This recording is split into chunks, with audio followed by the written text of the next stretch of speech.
Okay, in this etude, in bar 1 and in bar 3, we're going to need to do some multiple tonguing. That's double tonguing or triple tonguing. Now I know some of you may be panicking saying, uh-oh, I don't know how to double tongue or I don't know how to triple tongue. Well, the good news is, if you can say dig a ditch, you can multiple tongue.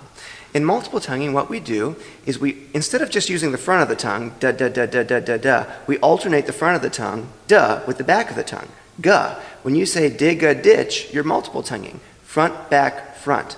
And what happens is that gives the front of your tongue a moment of rest so that like in a really fast passage you don't have to just go da da da da da da da da da da da da. Eventually the tongue is going to get worn out if those front muscles have to keep exercising.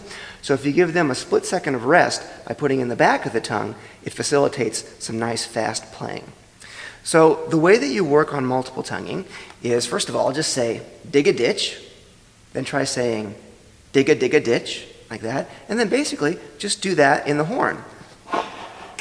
I find that the E-flat scale works well for practicing multiple tonguing because the fingerings and the positions are pretty simple in it.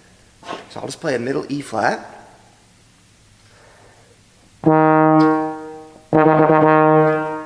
Da, dig a ditch.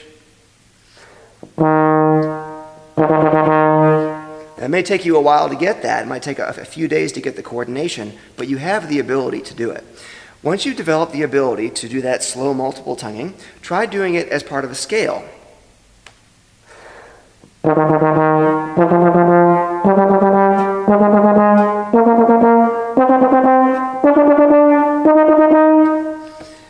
And the good news is, actually, speeding up the multiple tonguing is going to make it easier. Sometimes when I really want to challenge myself, challenge the cleanliness of my multiple tonguing, I'll force myself to do it really slowly.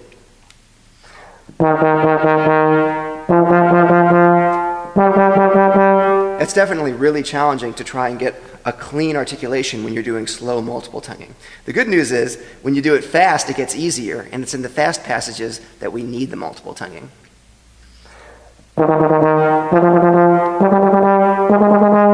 Etc. So the way that applies to this etude is, obviously you have to do some multiple tonguing on those 30-second notes at the end of the first bar.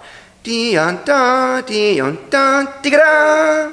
It's just like saying dig a ditch, except you're basically doing it into the instrument. So don't overthink it. Don't overthink your multiple tonguing. Similarly, in bar 3, you have this 16th note triplet. Dun dun dun digga dun dun dun, like that. So I like to say digga da. Some people will say da da ga or ta ta ka.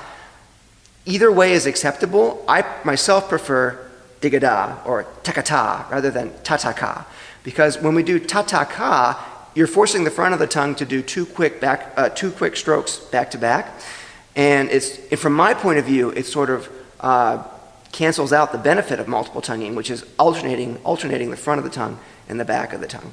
So that's just a quick little primer on multiple tonguing for you. Obviously, start practicing it slowly and just do it on one note, and it all starts with the idea of saying dig a ditch, front, back, front.